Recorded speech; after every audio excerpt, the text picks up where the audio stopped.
What's going on, you guys? Let me talk to you, and welcome to YEAHHH Productions. Today in this video we are going to be reviewing Backlash, which took place last night live in Lyon France here in Europe. And ladies and gentlemen, before we start the whole review video, I have just got to give it to them. I've got to hand it to the French audience. Honestly, now, I'm not going to lie, I did not watch Backlash live. I had work the next day. I did not watch it live, and I also was doing stuff that day. But to be honest with you, it blew me away. It blew me away. The videos I seen on WWE, it just blew me away. The entrances, the atmosphere of France. Like, I watched entrances such as Jey Uso's entrance, Cody Rhodes' entrance. Honestly, like, it blew me away. And that video that's on WWE Instagram and probably WWE.com and all these other social medias, like that video of Jey Uso coming out to the crowd and the whole place just singing his theme song. The Fireflies were out, wonderful tribute to Bray Wyatt himself. It was beautiful. It was a beautiful pay-per-view. It was beautiful premium live event, should I say. And you know what? It really drives home the fact that WWE, under Paul Triple H Levesque, is now here in Europe, expanding Europe, and giving us, the European audience, whether it's the United Kingdom, whether it's France this past weekend, whether it's Scotland in the next couple of weeks, whether it's Jeddah, Saudi Arabia, whether it's Bash in Berlin in August, I hear, like, WWE is giving us that chance of expressing our voices and giving us that chance of entertainment that under Vince McMahon the WWE never had. So without further ado, I want to say, first of all, to get to the point, respect to the French audience. Respect. You guys blew the roof off that place at Backlash. Respect to yous. So let's get down to the review video. So the first match I'll be reviewing of the night is the one between Kevin Owens and Randy Orton versus Tama Tonga and Solo Sikoa, or Solo. I still can't go over that. I still can't go over that intro, honestly. But basically, the match was amazing. The match was amazing. Now, because obviously I didn't watch it live, I heard that the brawl, they came out brawling, and it got so bad that Nick Aldis had to make the match into a street fight, which made it so much better because I actually watched clips of it, and honestly, it looked so horrific. Honestly, that's what WWE's made of. The carnage. You didn't even need Randy Orton and Kevin Owens to win the match. You just needed them to put on a banger, which you knew they were going to. Honestly, a banger of a match. Of easily top best. Honestly, it was honestly one of the best matches of the night. Obviously, we knew that the Bloodline was going to take the win. How was the question? And it blew my mind because a certain someone, unfortunately not Jacob Fatu, but a certain someone debuted at Backlash that none ever saw coming. Tanga Loa, which apparently is Tama Tonga's brother or cousin or whatever. Is anyone else getting a bit lost in the Samoan family tree? Because I think I am. The Samoan family dynasty family tree. But no, he debuted, and honestly, I love the long-term storytelling that they're putting on here, especially with that backstage segment where Jey Uso comes across familiar faces. And he comes across a familiar face in Solo. I'm sorry, I have to keep doing that. That's awesome. He comes across Solo as they're going to their match, Solo and Tama Tonga, and you can see the expression in Paul Heyman's face. You look at that man's face during that segment. He's like, "Help me! Help me! I got no control over these guys."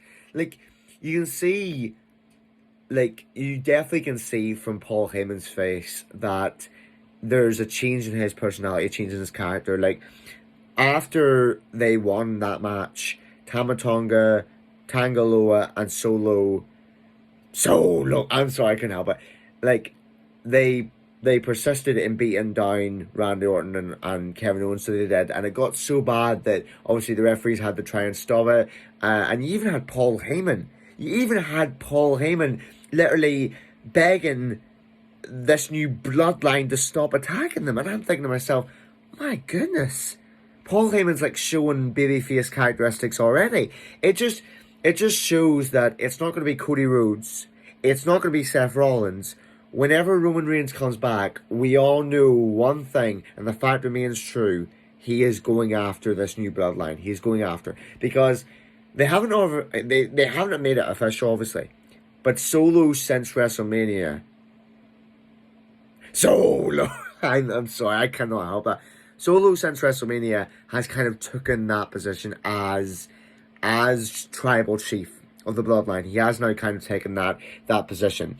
From the episode after WrestleMania where he literally snatched the microphone out of Paul's Heyman's hands, or he broke Paul Heyman's phone when he tried to call the tribal chief. Like, honestly, it just shows you Solo has taken over the bloodline, and this is his new bloodline. There's a lot of people I've seen speculating that this is all going to culminate at Survivor Series, which is quite a good while away. So could we count that as long-term storytelling? Maybe. But no, what people are starting to see is they are starting to see a bit of another civil war going on between the bloodline. You'll have, probably in the next few months, you'll have Roman Reigns come back to the WWE. He reforms the OG bloodline with "Acknowledge me." Well, probably not that anymore because he's a babyface. But, you'll have him, hopefully Jey Uso, hopefully Jimmy Uso, because they will have seen that their cousins' characteristics and their attitudes change, so they might have an easier time actually working with him. So Survivor Series will probably be Roman Reigns and the OG bloodline versus... Okay, it's the last time. Solo and Tama Tonga and Tanga Loa. Honestly, but no, that was a great way to debut Tanga Loa. Maybe we'll see Jacob Fatu down the line. To be honest with you, I like this trend that WWE is now doing. They had Solo. One more time.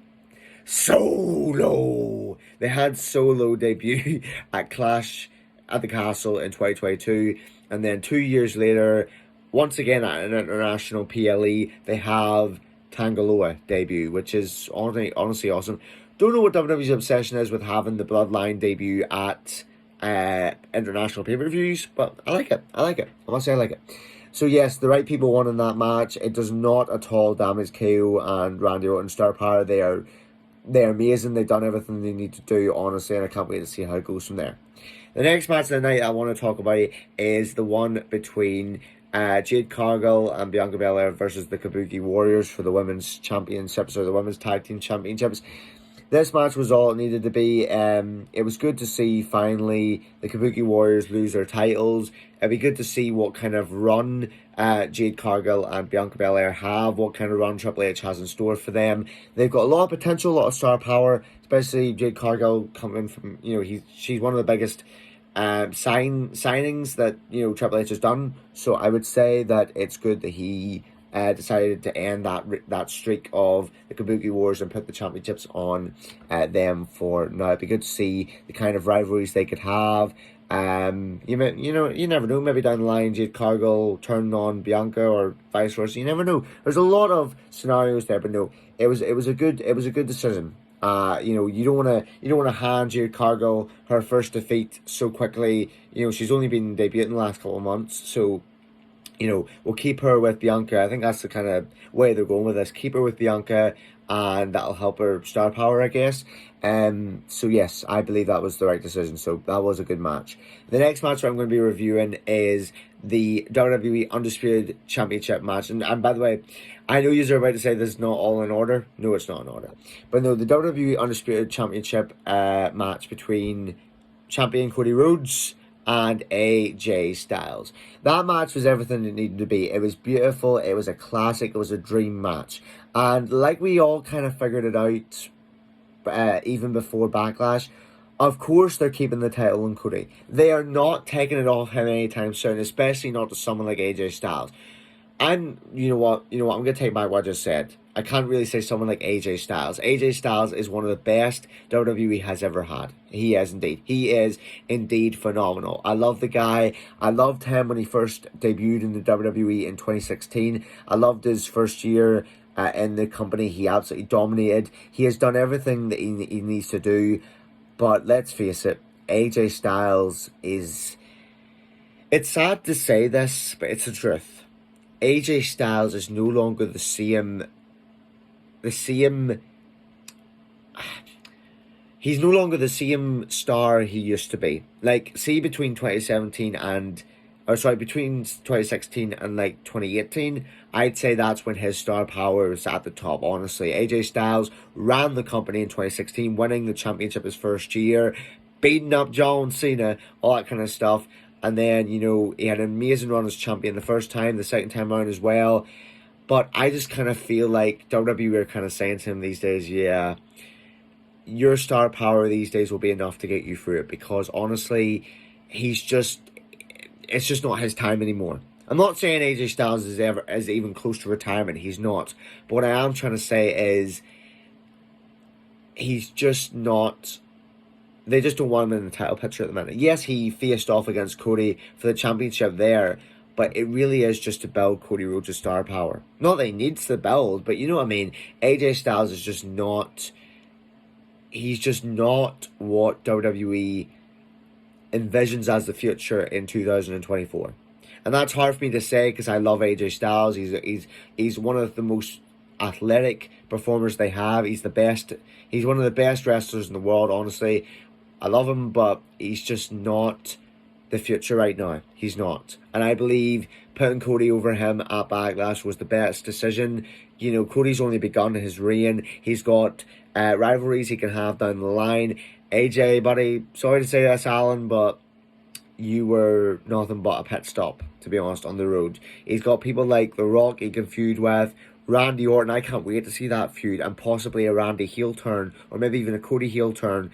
I actually watched a video earlier where it was a scenario that John Cena returned and turned heel on Cody, setting up a championship match. You just never know, folks. Like, WWE is predictionless these days. Or not predictionless, unpredictable these days. It really is. It's unbelievable. But that was that match. Honestly, it was beautiful. It was classic. Yeah, it was honestly beautiful. That was definitely the right move. So the next match I'm going to be reviewing is the World Heavyweight Championship match between Damian Priest and YEAHHH. And I must say, the reason why I started out this video by saying congratulations to the fans in France and credit to them, respect to them, was because I was actually with my girlfriend the night of Backlash, and I went on my Instagram and I saw that video, and I showed her, and I said to myself, that's beautiful. That's absolutely beautiful. His entrance, the atmosphere, honestly, it was beautiful, his entrance. Jey Uso's entrance was beautiful. The whole crowd literally gave us, the UK audience, a challenge. And that challenge is set for Clash at the Castle, when we have to prove... It's like WWE's doing a competition everywhere they go in Europe this year. Like, you had France tonight, this weekend. You're going to have Scotland, which is in the United Kingdom. You're going to have us in a couple of weeks' time, next month. You're going to have Bash in Berlin, which is going to be in Germany in August. It's like WWE's trying to see who's the loudest. So maybe, quite possibly, in the next few years, the show of shows will come to Europe. The question is, which country will it come to? But no, honestly, that was a beautiful entrance. That was honestly a beautiful entrance. I loved Jey Uso's gear for that show, honestly. I love how WWE has managed to turn him... And this goes way back to 2020. This goes way back to 2020 when the Bloodline was first created. But I love the way that WWE has managed to turn Jey Uso into his own man, his own character. The yeet is so over. It really is so over. Guys, the yeet is honestly so over. It really is. I remember back in the day, yeet is not a new word. Folks, don't get me wrong, it's not a new word. No one... if anyone knows that, it's not a new word. It was back in 10 years ago, maybe even 5 years ago, that word was hot. But guess what? It's on fire right now, and it's on fire because of Jey Uso. It really is, and I just love how WWE have honestly, they've brought out the characteristics in him. You know, I remember back in the day when the Usos used to come out together and you literally couldn't tell who was who. You couldn't tell. You couldn't tell who was Jimmy. You couldn't tell who was Jay. Now you freaking know. Now you freaking know because Jay Uso, the undisputed hottest and popular babyface on Raw. Honestly, he is. Like, to be honest with you, a lot of people had agreements and disagreements about whether Jey Uso was going to win this past Saturday night. Let me tell you something. Even if he won or even if he won or lost, which of course, yeah, he unfortunately lost, but even by losing, Jey Uso does not lose star power. He does not lose. He's clearly the most popular babyface on Raw at the minute, and it's obvious what WWE was setting Damian Priest up for. He's not. They're not only setting him up for Clash at the Castle versus Drew McIntyre. Hopefully, McIntyre finally getting his moment in front of his crowd, but they're also setting up something else. I was about to say, I don't know if you've noticed, but of course you did. In the match, there was a bit of dissension between Damian Priest and his fellow Judgment Day members. There was a backstage segment where Damian Priest said, I don't want you coming out to help me. I don't want any Judgment Day interference. And they did. They came out, and it's almost as if, like, some videos I'm seeing on the internet right now are saying that it's almost as if Damian Priest saved Jey Uso from a continuation of a Judgment Day beatdown. Like, that's what some people predict. Like, that's what some people see from that. They see the fact that Damian, you know, he sent JD and he sent Finn Balor away, and it was as if to say, you know, this is my time. I can do this on my own. It's either him turning face and saying, you know, that's enough, and having sympathy for Jay, or it's him turning heel and the Judgment Day are like, yeah, you know, you're mad with power. But I don't know what kind of storyline they're going to go with Damian Priest and the Judgment Day. I really don't know. I personally believe that the Judgment Day should have ended after SummerSlam last year. And I believe it should have ended then because of the fact that technically Damian Priest cost Finn Balor the championship match last year. Technically he did. He cost him the match because he threw in the briefcase and the briefcase was used at that time against Seth Rollins. So at the end of the day, I was kind of hoping at Payback last year that there would be some kind of match where it'd be Seth, Damian and Finn, and they would have to kind of work out who the better man is to take it for the Judgment Day. But I think the fact that now Mami is away, injured, and, you know, Damian's the champion, like there's no other gold in the Judgment Day. It literally is Damian. And I think sooner or later WWE is trying to paint this picture that sooner or later he's going to have a lot of targets on his back, especially from within his own faction. So no, I think it was a great idea, Damian Priest retaining the championship. It also gives a chance for fans like me and fans like others to look at Damian Priest's championship reign so far and say, well, there could be a lot of fruitfulness that comes from this, like a lot of legitimacy. Like, we all thought, well, he won the match at WrestleMania just to get rid of the briefcase. He'll probably lose at the next pay-per-view. But what they did was they decided, no, we're going to keep with Damian Priest. The question is, how long for? Will they have McIntyre actually win at Clash of Castle, if that's the way I'm looking at it, or will they have CM Punk distract him again? We don't know. But no, that was that match. Honestly, I think it was beautiful. The entrance was beautiful, honestly, of Jey Uso. Beautiful. We in the UK definitely have a competition on our hands with all the other European countries. So the last match I'm going to be reviewing is the women's championship match between Bayley, Naomi and Tiffany Stratton. Can't say much about this match. I'm not gonna lie, I didn't really care about this match because we all knew the outcome. Bayley was obviously going to retain because of the fact that WWE's kind of going with this thing at the minute where they want really to keep all of the champions from WrestleMania, the main ones like the WWE champion, the World Heavyweight champion and the Women's champion. They want to keep them legitimate and keep them going. Like, we're no longer in the days, folks, where WWE championships were tossed around willy-nilly, and you had a champion here and then you had a new champion there. Like, do you remember the pandemic where, you know, you'd have Goldberg win the championship from The Fiend, and then Braun Strowman getting inserted into the match and then winning it off him at WrestleMania? And then it just was a meaningless championship reign. It was, honestly. Had its good bits, but meaningless. Like, so we're not in that way anymore. But we're also not in the way. We're also not in the path of, well, let's see if we can make another 1,316 days title reign. Like, Bayley's championship reign will come to an end. It will. Just like Cody's will, just like Becky Lynch's will. But at the end of the day, WWE, we're counting on them to.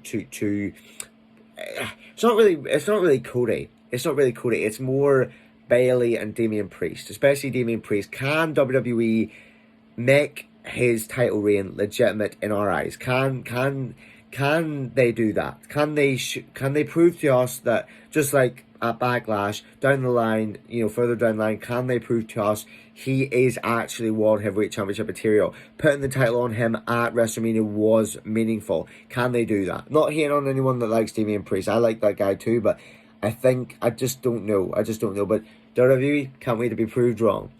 But no, honestly, so that was WWE Backlash in France. Honestly, I think one of the best pay-per-views of this year so far. Honestly, one of the best PLEs. It did have its ups, it did have its downs, but honestly, it was one of the best PLEs so far. The France crowd was electrifying. That's all I can say about it. Electrifying. I kind of feel put to shame a wee bit. I kind of feel like the UK has a lot of, a big job to do. But to be honest with you, we are the best fans in the world. We are the best fans in the world, no doubt about it.